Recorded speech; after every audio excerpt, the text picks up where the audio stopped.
На базе спорткомплекса Чувашского госуниверситета имени Ульянова спортсмены разыграли медали первенства Центрального совета физкультурно-спортивного общества профсоюзов России среди юношей 14-15 лет и юниоров 16-17 лет на призы главы Чувашской республики. Глава региона Олег Николаев поприветствовал участников состязаний, пожелал им успехов и побед.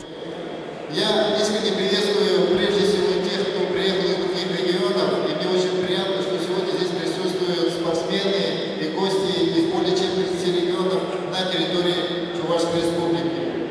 Мы очень рады всегда гостям, мы очень рады людям, которые приходят сюда с добрыми намерениями, а на соревнования по боксу, мне кажется, с другими намерениями не приходить невозможно.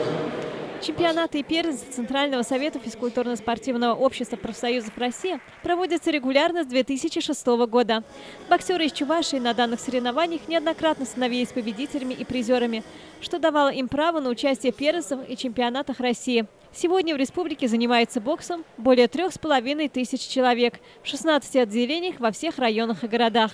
Депутат Государственной Думы Анатолий Аксаков выразил уверенность, что благодаря таким состязаниям в боксе появятся новые имена и знаменитые спортсмены, такие как Валерьян Соколов, Валерий Львов и Владимир Мельник.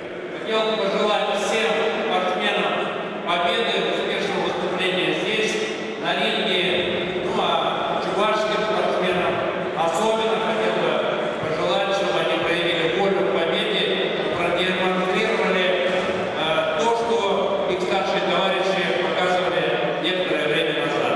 Успехов, победы! Интерес к спорту и здоровому образу жизни в Чувашии возрастает, и это радует.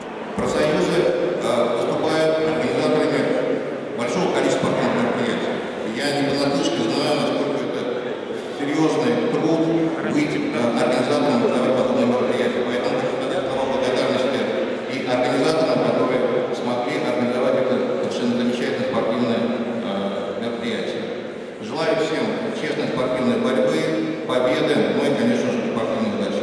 Каждый поединок был зрелищным и интересным, но болельщики горячо поддерживали любимых спортсменов. На соревнования, стартовавшие 26 сентября, прибыли мастера кожаной перчатки из 48 регионов России.